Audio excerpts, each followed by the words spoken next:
The hospital lights were blinding, and the antiseptic smell clung to my throat like poison. I was lying on a gurney, my stomach twisting with pain from the accident that had landed me there. Tubes, machines, nurses moving fast. I remember every second, because that was the night I learned just how disposable I really was to my family. The doctor stood over me, clipboard in hand. "We need to operate immediately," he said. "Her condition is critical." But before I could even breathe a word, my parents barged in. My mom's heels clicked sharply on the tile floor, her perfume overpowering the sterile air. My dad walked in behind her, puffed up with that fake authority he always wore like armor. My brother Tyler strolled in last, cradling his mutt, a whimpering golden retriever with a bandaged paw. Please subscribe to our channel and tell us in comments, from where are you watching this video? "Doctor!" My mom interrupted, waving dismissively at me on the bed. "Before you waste time on her, you need to check the dog. My son's best friend is hurt, and he matters more." I thought I misheard. My vision blurred from the pain, but I heard her laugh sharp, cruel, like she enjoyed the sting. The doctor frowned. "Ma'am, your daughter's vitals are unstable. If we delay—" Dad slammed his hand against the counter. "We said the dog comes first. She's always been a liability. If one of them has to die tonight, it's better her." I gasped, my voice weak. "Dad, please." He didn't even look at me. He looked at the doctor like I was trash on the side of the road. Let her die. Save something useful. Tyler smirked, scratching behind his dog's ear. "She's been a drain since birth. At least Buddy brings people joy." The doctor's pen shook in his hand. He looked torn, but my parents kept talking over me, filling the room with their laughter. Mom leaned over, her lips close to my ear. This is what happens when garbage pretends it deserves care. Every word cut deeper than the pain in my body. I stared up at the ceiling tiles, feeling hot tears run down my cheeks. The machines beeped, my chest rose and fell, but inside I felt myself shutting down. This wasn't New Year's of insults, years of being told I was nothing but here, in the place where I needed them most, they said, the quiet part, out loud. They would rather bury me than miss a spa day for my sister or a manicure appointment for Tyler. They'd rather I die so their dog could live. The doctor hesitated, finally muttering, "We need a consent form signed." Dad snatched the clipboard. "Fine, write down what you need. We'll sign that the dog goes first. If she doesn't make it," he shrugged, "it's not like anyone will miss her." The pen scraped against paper, my father's handwriting cold and deliberate, sealing my worthlessness in ink. I lay there, helpless, the sound of their laughter burning into my memory. And in that moment, between the pain and the humiliation, something inside me hardened. I swore to myself, if I survived, if I made it off that table alive, they would regret every word. I would make sure the people who signed me away like trash learned exactly what it meant to lose everything. When I woke up after the surgery, the first thing I heard wasn't relief or concern.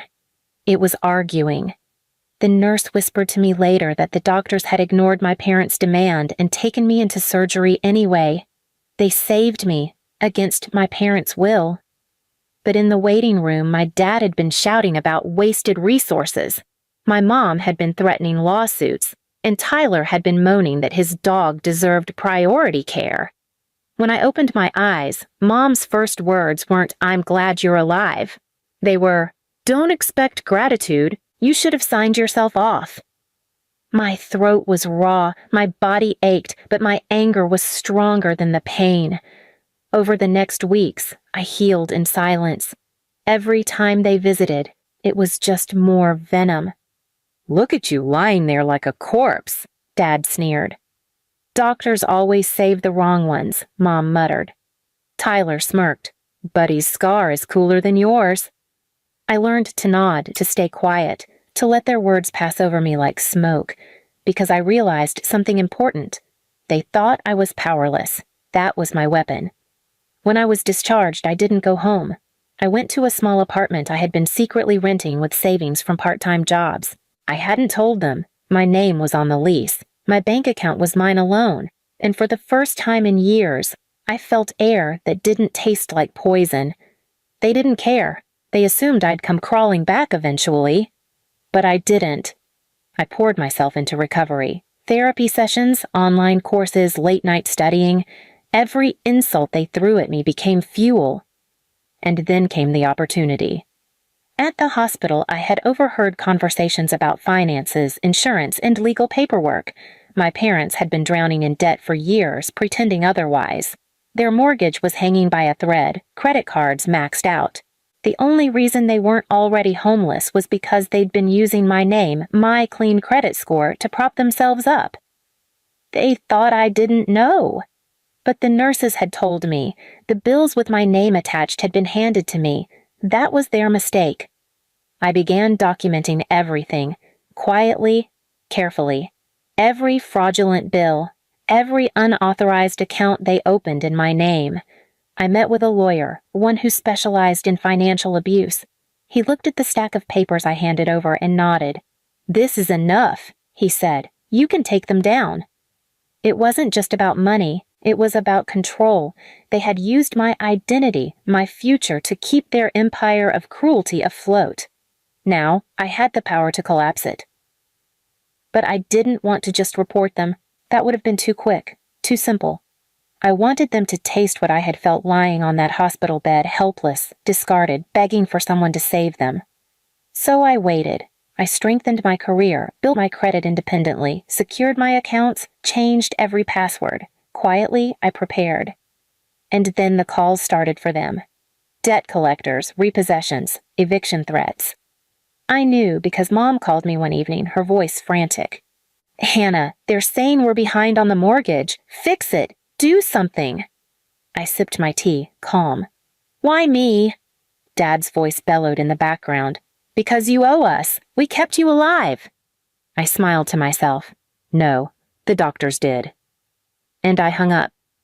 Each week that passed, the pressure on them grew. They stopped laughing so loud. Tyler stopped posting selfies, his dog's collar looking more worn in every picture. Mom's pearls disappeared, one by one. Dad's swagger turned into shouting fits at neighbors. And still, they refused to apologize.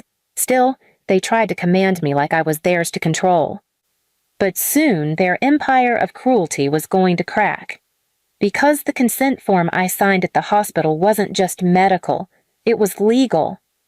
The day would come when they would realize everything they owned had my name buried in its foundation.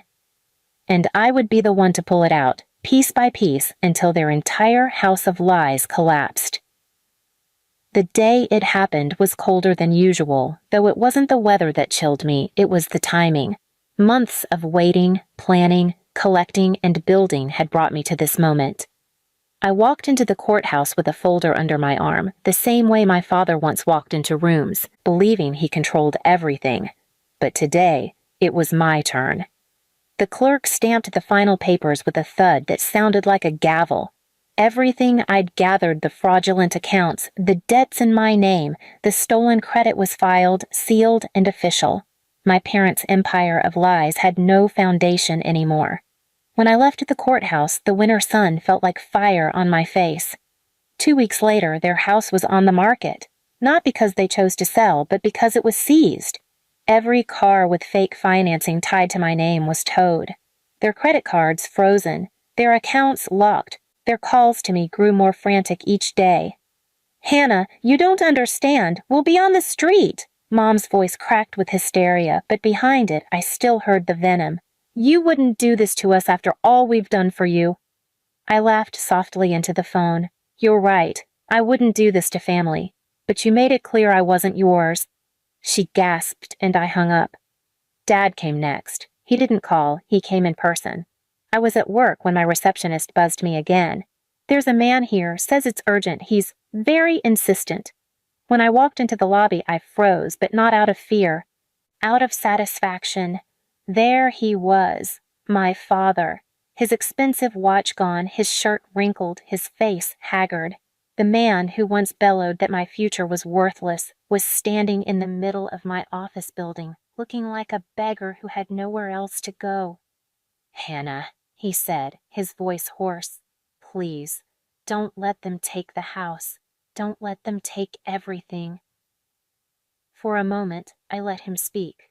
I let him unravel himself in front of strangers, desperate, clutching at dignity like a man drowning.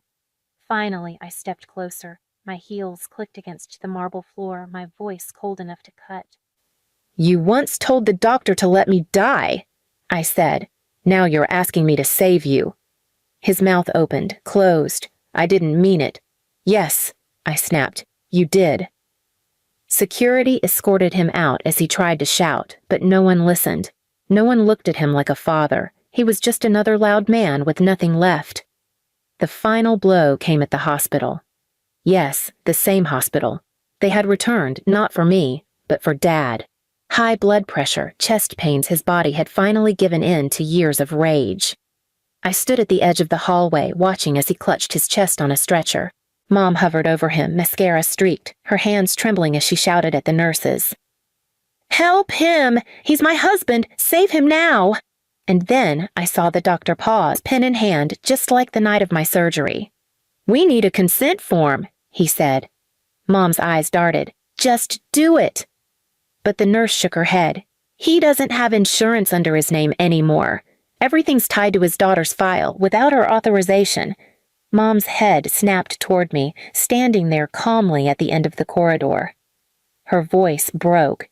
"Hannah, please, sign it. Save him." For the first time in my life, she wasn't sneering, wasn't laughing. She was begging. I walked forward slowly, the echo of my footsteps filling the sterile hallway. Memories slammed into me, my father's voice telling the doctor to save the dog instead of me, my mother leaning close and whispering that garbage doesn't deserve care. I stopped inches away from her. "Now you know what it feels like."